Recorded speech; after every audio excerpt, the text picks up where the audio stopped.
Bonjour tout le monde. On va commencer ce matin. Bienvenue à tous ceux qui nous visitent. On est content de vous avoir parmi nous. Ce matin, c'est la rentrée de la zone. Donc, pour ceux qui ne sont pas au courant, je sais que la semaine passée, j'avais dit de passer par en avant, mais finalement, on a décidé, à cause qu'il n'y avait pas de rampe, que tous les enfants, même les ados, peuvent passer par ici, par l'ancienne section. Il y a de la louange en haut et il y a un programme pour les jeunes. Donc, pour ceux qui, je ne me suis même pas présenté. Pour ceux et celles qui ne me connaissent pas, je m'appelle David Bourgoin. C'est moi qui va donner l'enseignement ce matin. C'est vraiment un privilège et une grâce de pouvoir partager la parole de Dieu. Et juste avant de rentrer dans le message d'aujourd'hui, on va prier ensemble pour que le Seigneur ouvre nos cœurs, pour qu'il me donne aussi la clarté dans l'esprit. Donc, prions ensemble.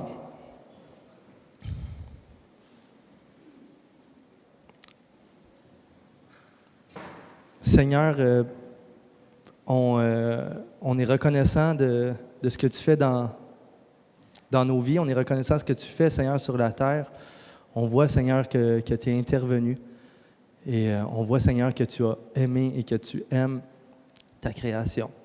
Merci, Seigneur, parce qu'il y a des gens ce matin qui se sont déplacés pour entendre parler de toi, pour communier entre frères et sœurs. Il y en a qui se sont déplacés, Seigneur, parce qu'ils cherchent qui quitter. Je te prie tellement, Seigneur, d'ouvrir nos cœurs et d'ouvrir nos oreilles pour qu'on puisse comprendre de quel amour tu nous as aimés. Et Seigneur, donne-moi qui enseigne ce matin la clarté dans mon cœur. Donne-moi d'être capable de communiquer ce que tu as placé sur mon cœur aussi, Seigneur, à ton peuple. Donc, merci Seigneur, je veux remettre ce dimanche-là entre tes mains. Amen. Amen. Ce matin, on continue notre série. En fait, on ne continue pas, on termine officiellement la série. Est-ce que c'est un peu fort? Non, c'est parfait, OK. Parce que le stage, des fois. On termine officiellement la série dans la lettre aux Éphésiens. Le titre de la série qu'on avait donné, c'était « Qui suis-je? » Qu'est-ce qu'on a voulu soulever par cette question-là? C'est la question identitaire. Parce que s'il y a bien une question qui est au centre de nos vies, c'est la question de notre identité. C'est peut-être rare qu'on se la pose consciemment, qui qu'on est ou qui tu es, mais en réalité, dans nos vies, c'est la question de notre identité qui est le moteur de presque toutes nos actions. C'est la question de notre identité qui va nous donner des émotions positives, des émotions négatives. Ça peut nous tenir même dans la honte, dans l'angoisse. C'est la question d'identité qui va motiver la plupart de nos actions. Puis honnêtement, je pense que c'est probablement la question la plus importante pour chaque être humain. Qu'est-ce qu'on croit qu'on est? Qui qu'on croit qu'on est? Et la question qu'il faut se poser de la bonne manière, en fait, c'est la question « Qui suis-je selon Dieu? Qui suis-je selon toi, Seigneur? » Quand on se pose une question comme ça, « Qui suis-je selon toi, Seigneur? » C'est facile, en mettant de côté la Bible, de répondre d'une manière qu'on se trompe, de manière un peu comme à la place de Dieu. C'est facile de dire « Qui suis-je selon toi, Seigneur? » Exemple, OK, Seigneur, même si je ne suis pas parfait, même si j'ai plein de défauts, même si je suis colérique, je pense que pour toi, Seigneur, je suis quand même un bon père, façon de parler. On tasse la Bible, on répond à la place de Dieu. Cet hiver, il y avait un homme qui était en train de mourir sur son lit d'hôpital du cancer et on voulait lui parler du Seigneur. Et lui, il n'avait rien à se reprocher dans sa vie. C'est un bon gars. Il avait fait les bonnes choses. Il avait donné aux pauvres, il avait fait attention à ses enfants. Et il était très fermé à entendre parler du message de l'Évangile, de ce que Jésus a fait. Et jusqu'à temps qu'il dise, il y a quelque chose qui me retient dans la peur. C'est des années au passé, il avait été adultère. Et il disait ça, mais que j'arrive devant Dieu, je vais être jugé par rapport à ça. Donc, dans le fond, il ne s'était probablement jamais posé la question qui était devant Dieu, mais quand il arrivait devant Dieu, il se sentait adultère. Et quelle opportunité à ce moment-là de prêcher comment Jésus vient transformer ton identité, comment Jésus vient te pardonner. Qui suis-je selon toi, Seigneur? Comment tu me vois? Au cœur de la lettre aux Éphésiens, frères et sœurs, on voit le cœur de Dieu. On voit la manière comment Dieu voit son Église à travers tous ceux qui sont en Jésus-Christ. Pour vrai, là, il n'y a pas grand livre dans la Bible qui parle aussi clairement des yeux de Dieu pour son peuple. Les vérités qu'on trouve dans la lettre aux Éphésiens viennent détruire tous les mensonges dans lesquels on a toujours bâti nos vies, dans lesquels on a toujours cru, comme étant maintenant passés de mort à enfants de Dieu, à membres de la famille de Dieu, membres du corps de Christ. C'est primordial que comme Église, comme croyants, on revienne le plus souvent possible au fondement de notre foi, basé sur la grâce de Jésus. Parce que c'est ça qui fait toute la différence avec toutes les autres organisations religieuses. Revenir au fondement de notre nouvelle identité que Jésus nous a donnée. Le désir le plus intense dans les tripes de Paul quand il écrit sa lettre aux Éphésiens, c'est que tous les croyants, tout le monde, tous les croyants puissent comprendre la grandeur de l'amour de Jésus-Christ. Son désir était qu'on puisse voir l'Évangile de Jésus beaucoup plus que le moyen d'aller au ciel. On a tendance à voir, l'Évangile, c'est le moyen pour aller au ciel. Mais l'Évangile, c'est beaucoup plus que ça. Ça commence aujourd'hui, ça s'applique aujourd'hui dans nos vies. Ça vient transformer chaque sphère de notre vie. S'il y a un texte que j'aime beaucoup, là, on n'ira pas dedans, mais je vais le dire, c'est dans Isaïe 56. Dieu dit, « Je donnerai dans ma maison et dans mes murs une place et un nom préférable à celle de fils et de filles. Un nom qui ne périra jamais. » Dieu donne une nouvelle identité. Donc, voilà mon introduction. Avant de rentrer dans le texte d'aujourd'hui, moi, ce que je voulais faire, étant donné qu'on termine la série aujourd'hui officiellement, je voulais faire un beau wrap-up de ce qu'il y avait dans Éphésiens. Donc, je vais prendre pratiquement, peut-être, je ne sais pas exactement combien de temps, peut-être la moitié même de mon message pour passer au travers de la lettre aux Éphésiens, des grands blocs, et arriver au texte d'aujourd'hui, où Paul termine. Donc, on va commencer le message aujourd'hui en lisant Éphésiens 1. C'est important de lire Éphésiens 1 ensemble parce que c'est ce verset-là, ce chapitre-là qui donne le ton pour tout le reste d'Éphésiens. On voit des belles promesses là-dedans et c'est là-dessus qu'on veut baser nos vies. Donc, tournons ensemble dans Éphésiens 1. Si vous n'avez pas de Bible, en arrière, il va y avoir des gens qui vont vous la donner. Et je n'ai pas de PowerPoint volontairement. Je voulais qu'on ouvre la Bible ensemble. Donc, Éphésiens 1, tournons ensemble. Écoutez bien les paroles que le Seigneur il dit. De la part de Paul, apôtre de Jésus-Christ par la volonté de Dieu, aux saints qui sont à Éphèse et qui sont fidèles à Jésus-Christ, que la grâce, la paix vous soit donnée de la part de Dieu notre Père et du Seigneur Jésus-Christ. Béni soit Dieu, le Père de notre Seigneur, qui nous a bénis de toute bénédiction spirituelle dans les lieux célestes en Christ.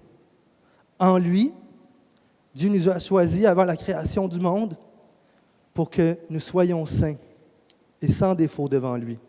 Dans son amour, il nous a prédestinés à être ses enfants par adoption par Jésus-Christ. C'est ce qu'il a voulu dans sa bienveillance pour que nous célébrions la gloire de sa grâce dont il nous a comblés dans le bien-aimé. En lui, par son sang, nous sommes rachetés, pardonnés de nos fautes, conformément à la richesse de sa grâce. Dieu nous l'a accordé en abondance avec toutes sortes de sagesse et d'intelligence. Il nous a fait connaître le mystère de sa volonté conformément au projet bienveillant qu'il avait formé en Christ pour mettre à exécution lorsque le moment serait venu, à savoir de tout réunir sur l'autorité du Messie, aussi bien ce qui est dans le ciel que ce qui est sur la terre. En lui, nous avons été destinés comme héritiers, ayant été prédestinés suivant le plan de celui qui met tout en œuvre conformément aux décisions de sa volonté, pour servir à célébrer sa gloire, nous qui avons d'avance espéré dans le Messie.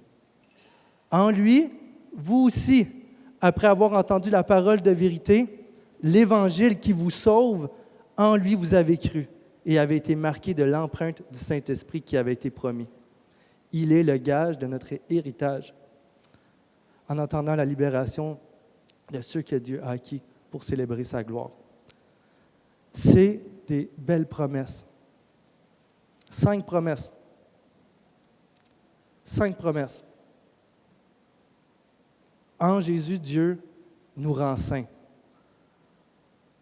Il nous met à part. Il nous sépare. Il nous sépare pour qu'on puisse servir à sa gloire, pour qu'on puisse servir Dieu. En Christ, il nous a prédestinés à être ses enfants par adoption. Voilà notre nouvelle identité. En lui, on a le pardon des péchés. On dit ça chaque dimanche. En lui, il nous pardonne.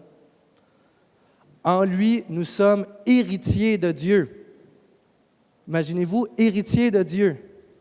Je ne pense pas qu'il va dépenser son héritage. Héritier de Dieu. Et en lui, on a été scellés du Saint-Esprit qui avait été promis. Ces promesses-là, ce n'est pas juste pour l'élite spirituelle, pour ceux qui semblent bien se comporter dans l'Église, pour ceux qui marchent drette. Ces promesses-là que Dieu a faites, c'est pour les pécheurs, les meurtriers, les adultères, les menteurs. C'est pour tout le monde, pour chaque être humain. Ces promesses-là viennent transformer notre quotidien, viennent transformer chaque sphère de notre vie. L'Évangile de Jésus est avant tout une bonne nouvelle. Elle n'est pas des bons conseils à mettre en pratique. La vie chrétienne n'est pas plein de belles valeurs à mettre en pratique pour devenir des meilleures personnes. Sinon, moi, je m'en vais chez nous pour vrai. Parce qu'il y en a plein de places qui vont dire ça. Comment devenir une meilleure personne, comment mettre ça en pratique, comment soit un bon chrétien, fais ci, fais ça, fais ci, fais pas ça. La vie chrétienne, l'Évangile est une bonne nouvelle qui s'adresse à l'humanité et qui s'adresse à toi aussi personnellement. La lettre aux Éphésiens n'est pas là pour nous donner des belles choses à mettre en pratique.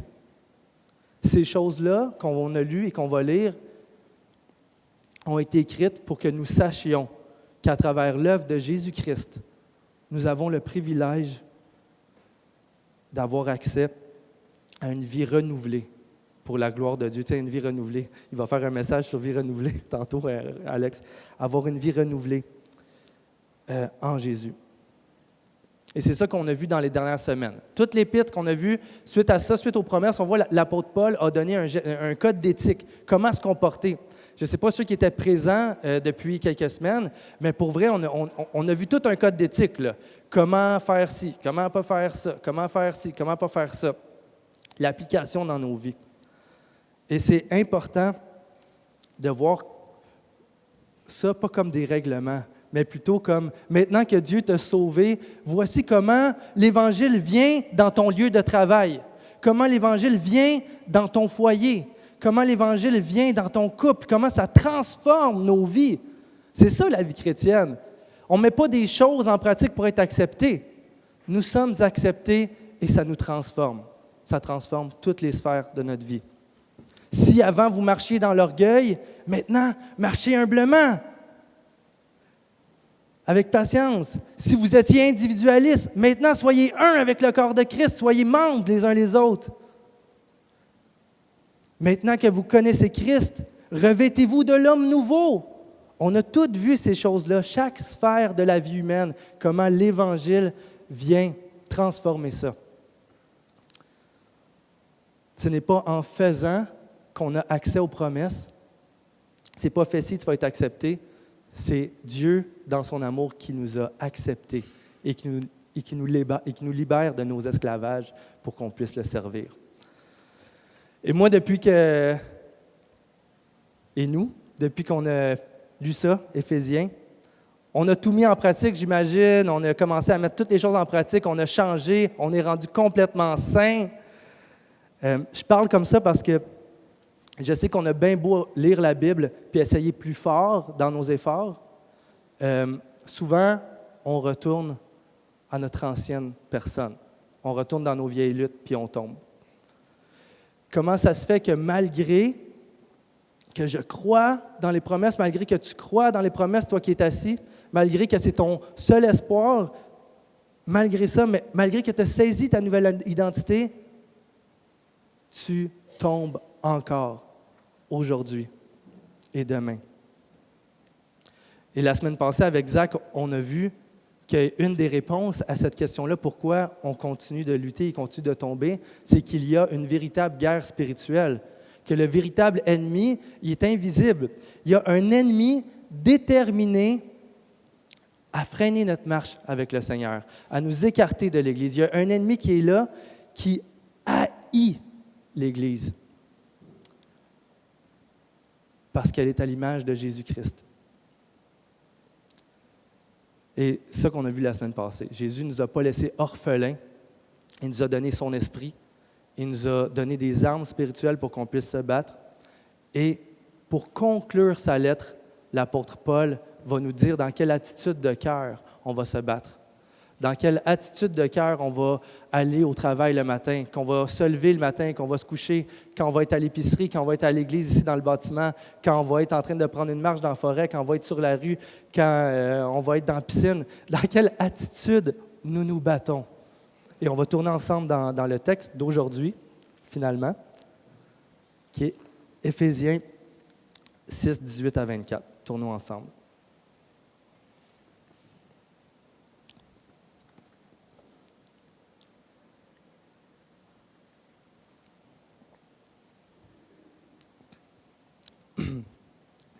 L'apôtre Paul veut que nous incite, nous encourage à se battre dans une attitude de prière.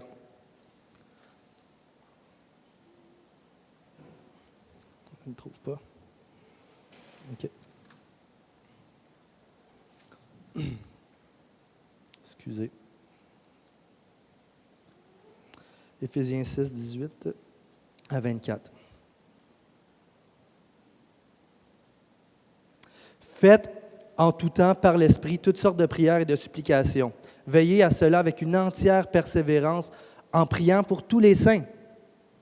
Priez pour moi, afin que lorsque j'ouvre la bouche, la parole me soit donnée pour faire connaître avec assurance le mystère de l'Évangile. C'est pour lui que je suis ambassadeur dans les chaînes. Priez pour que j'en parle avec assurance comme je dois en parler. Afin que vous connaissiez, vous aussi, quelle est ma situation et ce que je fais.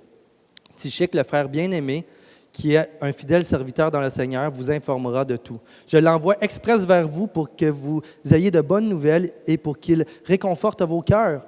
Que la paix, l'amour avec la foi soient donnés aux frères et aux sœurs de la part de Dieu, le Père et du Seigneur Jésus-Christ. Que la grâce soit avec tous ceux qui aiment notre Seigneur Jésus d'un amour que rien ne peut corrompre. En gros, c'est un gros encouragement à prier.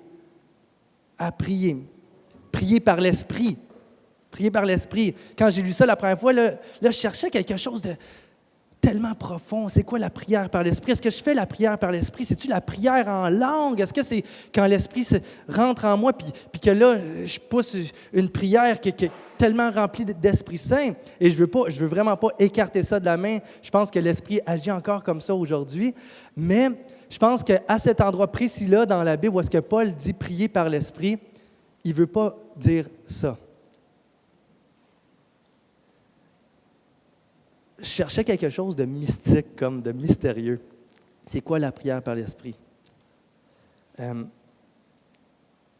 Suite à mes recherches, quand j'ai étudié les autres textes bibliques, j'ai compris que Paul, ce qu'il voulait dire par prier par l'Esprit, c'était prier selon la volonté de Dieu.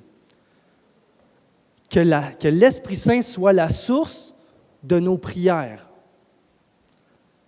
Ça, c'est vague. Qu'est-ce que ça veut dire? On va tourner ensemble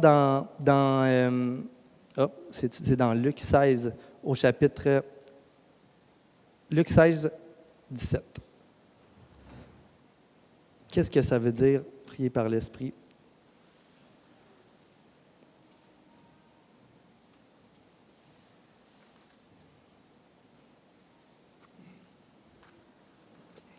Luc 16, 17. C'est ça, juste pour mettre en contexte, là, Jésus il est devant la foule, il est devant ses disciples et il dit « Qu'est-ce que les gens disent à mon sujet? » Fait que là, les apôtres répondent, il dit, il y en a qui disent que tu es Jean-Baptiste, il y en a qui disent que tu es Élie, il y en a qui disent que tu es un des prophètes. Et Jésus se retourne vers les disciples et dit, vous, qui dites-vous que je suis? Donc, au verset 17, il dit,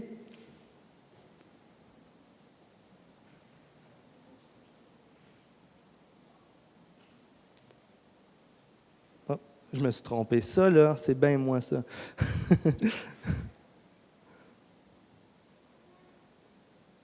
Excusez là.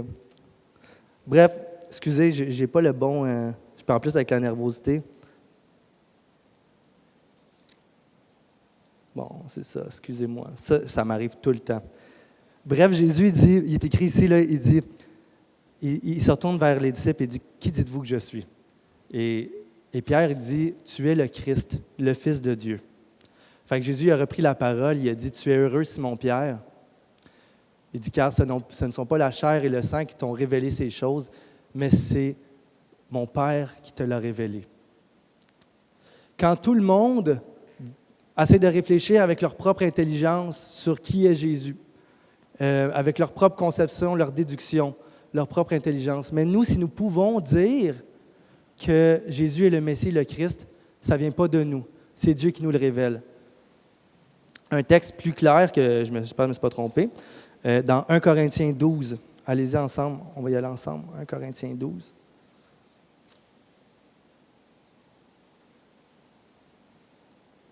« 12, 3. Au verset 3. L'apôtre Paul dit, « C'est pourquoi je vous déclare, personne, s'il parle par l'Esprit de Dieu, ne dit Jésus est maudit. Et personne ne peut dire Jésus est le Seigneur, si ce n'est que par l'Esprit de Dieu. » De la même manière, dans nos prières,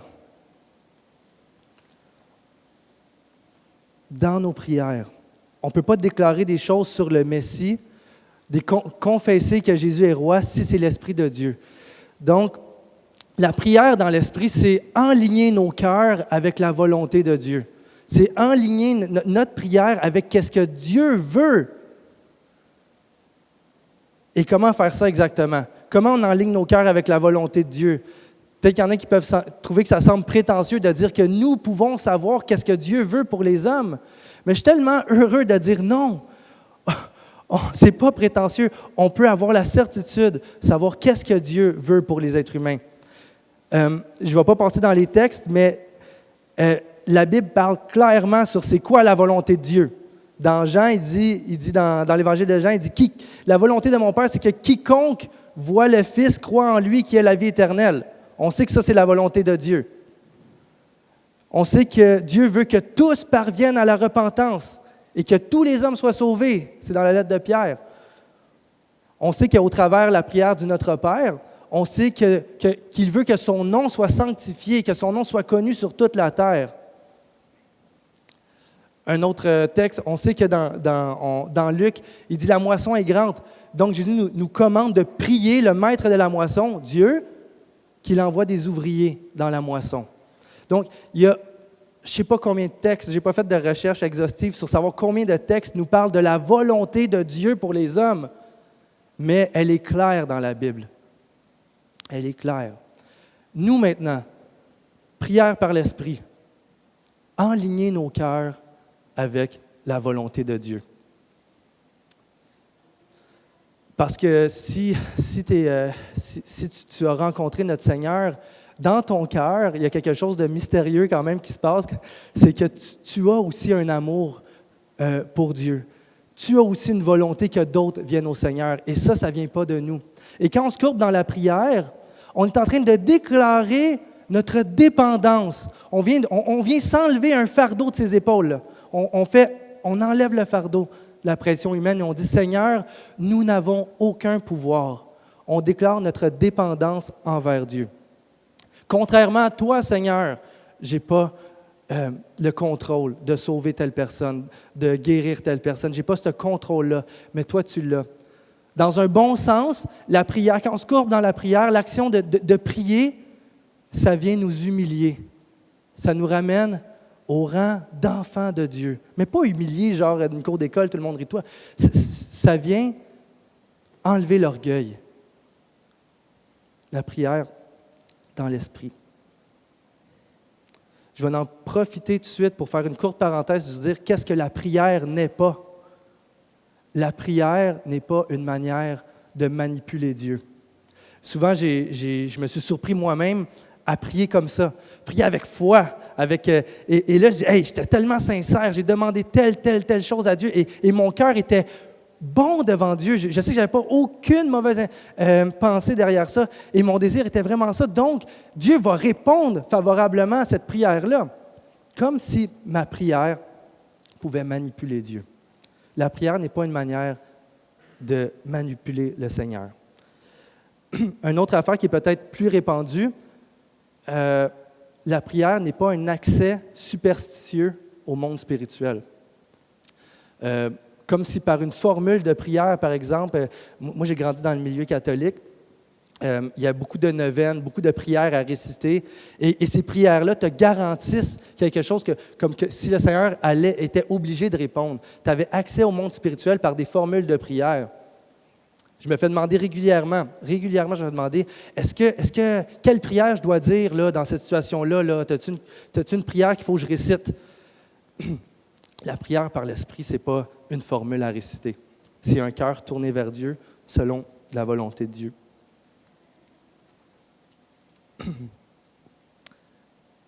La prière est pour les chrétiens un inestimable cadeau de Dieu. C'est ça qu'elle est, c'est un moyen de grâce. C'est donné, Dieu la donne à son Église et on peut s'en servir. On a le choix de s'en servir ou de ne pas s'en servir. Dieu la donne comme un cadeau. Au verset 18, l'apôtre Paul il dit « Faites en tout temps par l'Esprit toutes sortes de prières. » Toutes sortes. En tout temps, toutes sortes de prières. Et pour exposer un peu ma vie, je me suis rendu compte, puis vous allez vous reconnaître aussi sûrement, je me suis rendu compte que dans ma vie, comme dans celle de l'Église, on ne faisait pas vraiment toutes sortes de prières. Mais ma vie personnelle était réservée aux requêtes. Seigneur, aide-moi, fais ci. Seigneur, donne-moi de la patience. Seigneur, aide-moi dans mes études. Seigneur, pardonne-moi telle chose. Et je me suis rendu compte dernièrement que ayant pris part à la famille de Dieu, au monde spirituel, et je me suis rendu compte que ma prière reflétait comme si moi, j'étais le centre de ce monde spirituel-là. Et je sais que c'est quand même beaucoup présent dans l'Église. On le voit de la manière comprise. Ce n'est pas une critique, c'est un constat. Et à travers une situation dernièrement dans l'Église, je me suis rendu compte de ça. J'ai un ami dans l'Église, puis on s'appelle souvent, puis on fait des choses ensemble, puis je prends des nouvelles, « Hey, comment ça va? » Nanana. Puis à un moment donné, j'étais bien occupé, puis je ne l'appelais plus bien, puis là, je l'ai appelé pour demander quelque chose. Fait que là, je fais un appel, « Hey, tu pourrais-tu faire ça pour moi? Il y aurait juste toi qui pourrais faire ça, nanana. » Ouais. Fait que là, mon ami me dit, « Ouais, pas de problème. » Fait que là, 2 semaines passent, je le rappelle, « J'aurais un autre service à te demander, s'il te plaît. C'est important, ça va m'aider dans telle chose, pourrais-tu faire ça? » « Ah, pas de trouble. C'est entre amis, c'est normal, on se rend des services. » Là. Et là, il y a 1 mois qui a passé ou plus sans que j'aille appeler parce que j'étais en fin de session, peu importe. Et là, je dis « j'ai besoin de ça. » Et là, je suis venu pour l'appeler. Mais je dis « mais voyons donc, je ne vais pas l'appeler et être hypocrite en faisant semblant que « Hey, salut, comment ça va? Je voulais prendre des nouvelles de toi, puis aussi te demander ça. » Et je me suis dit, ça fait longtemps que je n'ai pas appelé mon ami pour apprécier qui il est, pour apprécier, pour lui témoigner mon amour. Et à travers cet événement-là, c'est comme si Dieu me disait, « David, c'est quand toi, tu as fait ça avec moi la dernière fois? » Pas en critique, là. C'est pas comme s'il me faisait une critique, tu n'es pas un bon chrétien. Non, c'est comme si Seigneur dit, « J'ai tellement plus pour vous dans la prière. » C'est quand la dernière fois que vous êtes venus à genoux, que vous avez contemplé qui je suis, que vous avez dit que vous m'aimez, que vous avez regardé mes œuvres, puis que vous êtes réjouis de ça. C'est quand la dernière fois que tu as pris un temps comme ça? C'est comme si le Seigneur parlait directement à mon cœur. J'ai dit, en 10 ans de vie chrétienne, Seigneur, je n'ai pas développé ça. Faites en tout temps toutes sortes de prières.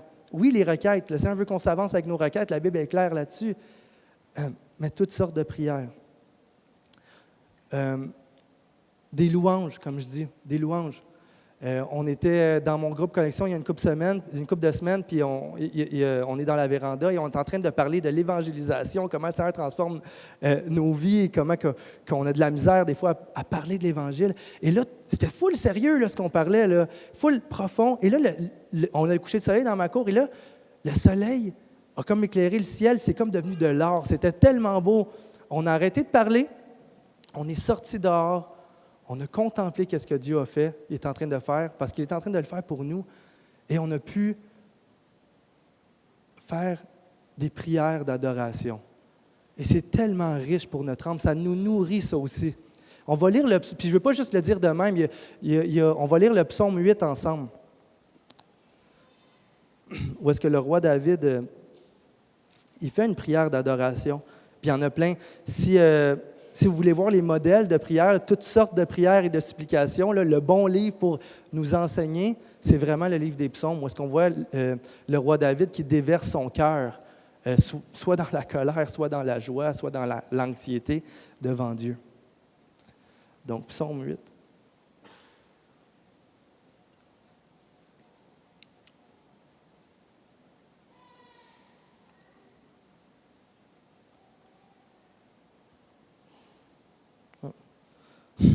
Je me sens encore trompé. Attendez, là. Ah, ils vont pareil, hein? Hey, j'ai fait ça. En tout cas. Bon, mais. Excusez, j'étais dans Proverbe 8. Excusez. Psaume 8.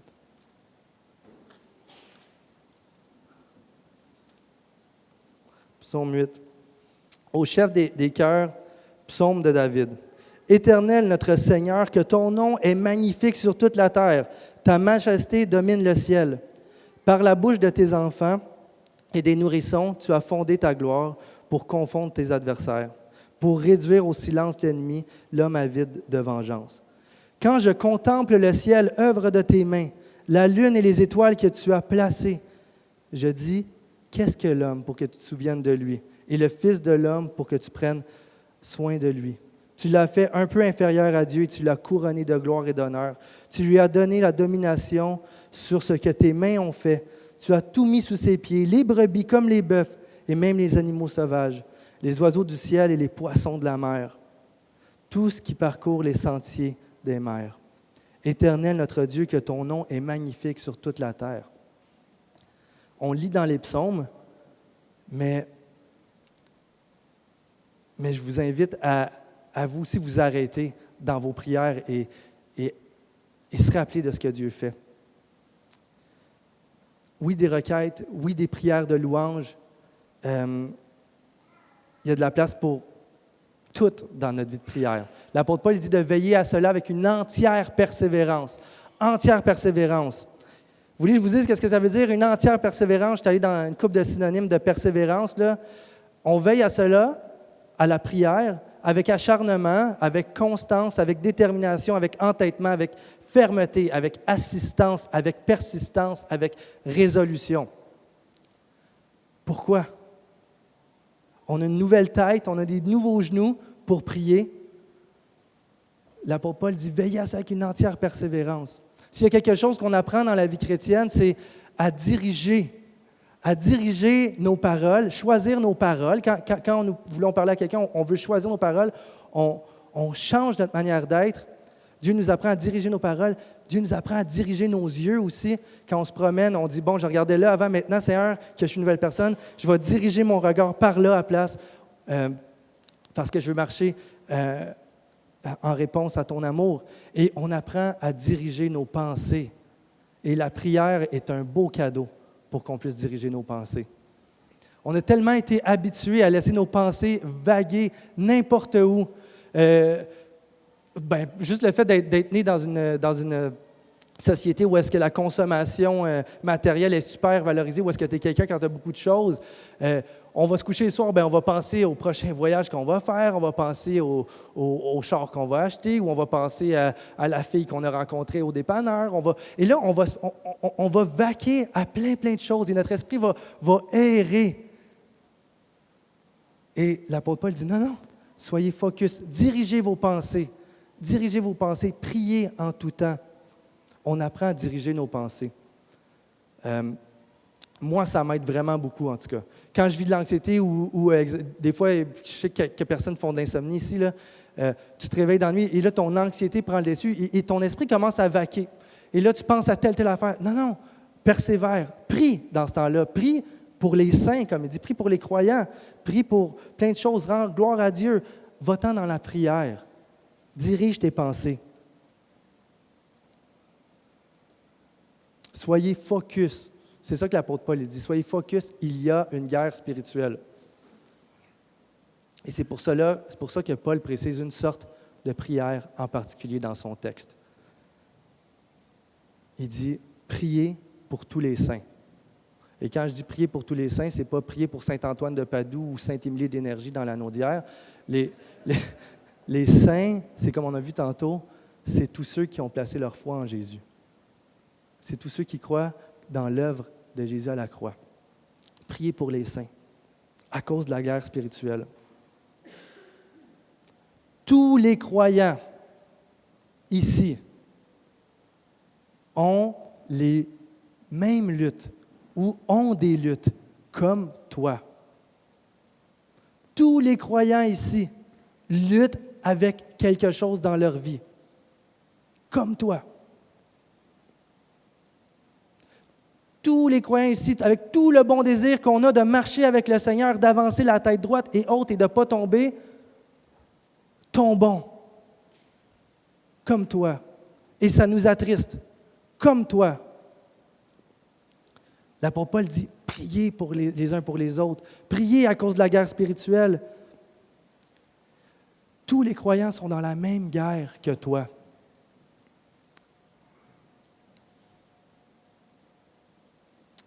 Chaque personne ici, on lutte avec des choses qui ont le potentiel de nous isoler, de nous faire tomber, de nous séparer de l'Église, soit pour un temps, soit pour toute la vie. Et s'il y a quelque chose de vraiment triste dans l'Église, pour vrai, c'est quand on voit un frère ou une sœur tomber au combat. Quand tu entends qu'un frère que tu aimes, exemple, a commis un adultère, tu te dis « Ah! L'ennemi a réussi à l'avoir où est-ce qu'il luttait. » Quand tu entends qu'un frère ou une sœur s'est suicidé, tu te dis « Ah, il y a une guerre spirituelle, il y a un ennemi qui est déterminé à faire tomber. » Prions les uns pour les autres. Jésus a prié pour l'Église. On va tourner dans Luc 22, 31-32. Luc 22, 31-32.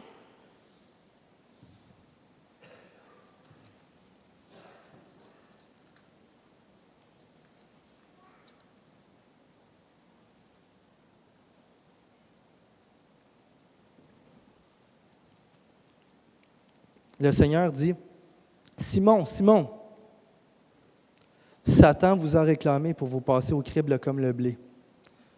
Mais moi, j'ai prié pour toi, afin que ta foi ne disparaisse pas. Et toi, quand tu seras revenu à moi, ferme tes frères. » Voulez-vous le traduire en bon québécois? Jésus dit, « Le diable veut vous sacrer une volée. » C'est ça qu'il dit. Et Jésus a prié. Il y a un ennemi qui est déterminé à nous faire tomber. Je parle de choses terribles, adultère, suicide, mais chaque jour, la réalité, c'est qu'on perd des batailles. On perd des batailles. Et ça, c'est triste dans la vie chrétienne. Quand tu tombes, là, quand ça arrive que tu tombes, dis-toi aussi que d'autres dans l'Église sont tombés aussi. D'autres sont tombés. Prie pour tes frères. Pas juste ceux qui semblent aller bien. Pas juste ceux qui semblent aller mal. Prie pour tes frères dans l'Église. Dans 1 Pierre 5,8, il dit « Soyez sobres et veillez, votre adversaire, le diable, rôde comme un lion rugissant, cherchant qui le dévorera. Résistez-lui avec une foi ferme, sachant que les mêmes souffrances sont imposées à vos frères dans le monde. Tu vois, c'est que quand le Seigneur vient qu'à ouvrir nos yeux et dire on n'est pas le centre de la vie spirituelle, on n'est pas le centre du monde spirituel, mais il y a des frères qui luttent aussi. Et c'est ça que l'apôtre Paul il dit. Priez pour tous les saints avec une entière persévérance. La prière dans la guerre spirituelle. Parce que la réalité, c'est qu'on était sans force. Quand on lit la Bible, on se rend compte qu'on était sans force devant un ennemi tellement puissant que le diable. Mais l'Évangile de Jésus est beaucoup plus grand que l'ennemi. Oui, l'Évangile, c'est le pardon de nos péchés, on le sait. C'est ce que Dieu nous a pardonné. Mais c'est aussi la victoire sur l'ennemi. Avez-vous déjà entendu l'expression « Tu as peut-être gagné la bataille, mais la guerre n'est pas terminée ». Hein? On a déjà entendu ça, hein? Bien, en Jésus-Christ, là, c'est le contraire. On peut avoir le privilège de dire « Oui, j'ai perdu telle bataille, mais la guerre est gagnée par Jésus, par exemple. » On a le privilège de dire ça. On a affaire dans nos luttes avec un ennemi qui a été vaincu pour nous à la croix. On n'a pas à le vaincre, mais c'est Jésus qui l'a vaincu pour nous. Point final. C'est Hébreux 2, 14 qui dit ça. Il dit « Ainsi donc, puisque ses disciples sont des êtres de chair et de sang, lui aussi Jésus, de la même façon a partagé leurs conditions. Il l'a fait pour réduire à l'impuissance par la mort celui qui détenait le pouvoir de la mort, c'est-à-dire le diable, et pour délivrer tous ceux qui étaient réduits à l'esclavage leur vie durant par peur de la mort. » Jésus a vaincu l'ennemi pour nous. Et je ne sais pas pour toi, mais juste de me rappeler ça des fois dans mes luttes, juste de me rappeler, « Hey, c'est vaincu ça à la croix, qu'est-ce que tu fais là? » Hey, le Seigneur, il a battu l'ennemi pour toi. Et ça l'enlève un poids, ça l'enlève la puissance à cet ennemi-là, sachant que son temps arrive. Il n'y a de victoire, de salut en aucun autre que Jésus. Nos péchés sont pardonnés. Il n'y a plus de honte ni de culpabilité. Et c'est pour ça, en terminant, que l'apôtre Paul dit au verset 19, il dit « Priez pour moi, afin qu'il me soit donné, quand j'ouvre la bouche, de faire connaître librement et hardiment le mystère de l'Évangile pour lequel je suis ambassadeur dans les chaînes, et que j'en parle avec assurance comme je dois en parler, afin que vous aussi vous sachiez ce qui me concerne et ce que je fais. » Priez pour moi, pour que j'aie l'assurance de prêcher l'Évangile. En voilà un beau modèle de prière dans l'Esprit. Hein, il dit prier par l'Esprit, il commence avec ça, puis après ça, il dit priez pour moi pour que j'annonce l'Évangile. Il y a un modèle. L'apôtre Paul aurait pu prier avec son intelligence. Vous savez qu'il est en prison à ce moment-là. Hein? Ça aurait été légitime dans un petit groupe maison de dire on va prier pour que notre frère sorte de prison. Mais là, à ce moment-là, Paul, sa requête, c'est non, je veux pouvoir annoncer l'Évangile librement et hardiment, même si c'est pour ça que je suis en prison. Paul avait, avec l'aide de Dieu, avait appris à enligner son cœur avec la volonté de Dieu, à se rappeler que la big picture, excusez l'expression anglaise, à se rappeler l'œuvre de Dieu au complet, pas juste l'œuvre dans nos vies, mais ce que Dieu est en train de faire sur la terre. Paul avait appris à enligner son cœur avec ce que Dieu est en train de faire comme salut, avec toute l'humanité. Il a appris à enligner son cœur et à persévérer, à refocuser ses pensées par le Saint-Esprit. Il avait tous les droits de sortir de prison. Là. C'est légitime. Il n'y a pas des prières qu'on n'a pas le droit de faire. Il aurait pu dire « je veux sortir de prison », mais son cœur, c'était d'annoncer l'Évangile. Paul désirait partager l'Évangile par générosité, pas par culpabilité. Puis nous aussi, on est invités à à demander à Dieu de venir transformer notre cœur dans la prière, à dire « Hey, je veux être capable, comme Paul, de voir les gens puis de parler de l'Évangile. Je vais être capable, comme Paul, d'aimer tous ceux qui ne croient pas encore en Jésus pour leur prêcher. Je vais être capable, comme Paul, que mon besoin primaire, le plus important pour moi, ça soit d'annoncer l'Évangile. » On a besoin de demander au Seigneur ça en tant qu'Église. Pour pas qu'on le fasse par culpabilité, mais qu'on le fasse par générosité envers les non-croyants. Dieu nous a tellement donné.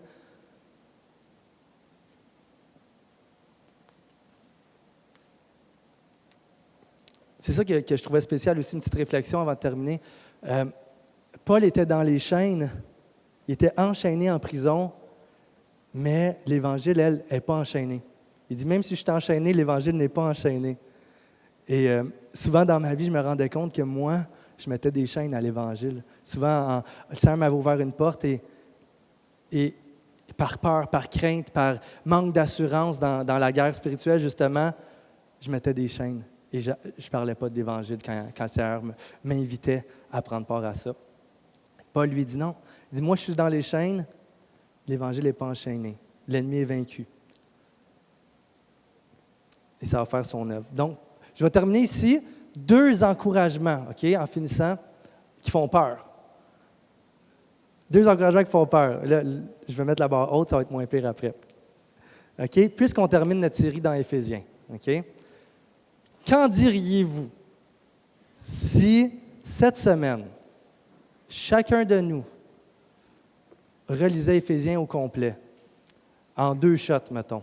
Un soir, on dit, on ferme la TV, on s'assoit, on prend une couple d'heures, on lit Éphésiens d'un trait, et à la lumière de ce qu'on a appris, ce qu'on a compris sur les promesses de Dieu, sur les applications, bien, vous allez voir finalement qu'est-ce qui est resté de ce qu'on a appris ensemble pendant la lecture aux Éphésiens.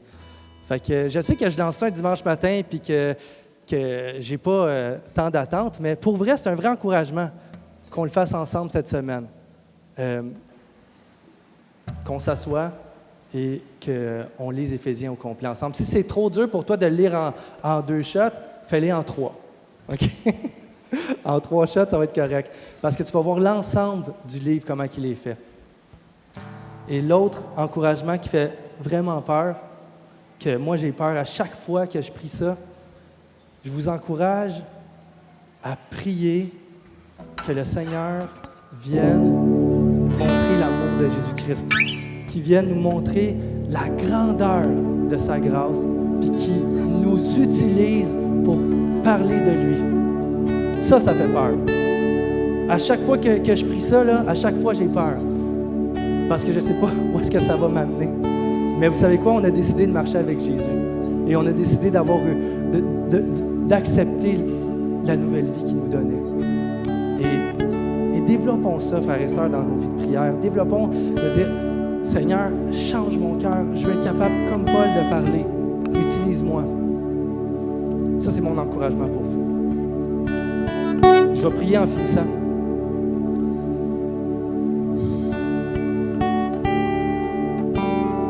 Seigneur, on a tellement à apprendre de toi. Tu es tellement patient, Seigneur, c'est ça qui est beau.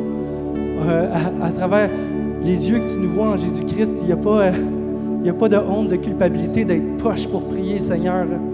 Je suis tellement content de me savoir enfant de Dieu et que tu es en train de nous instruire, Seigneur.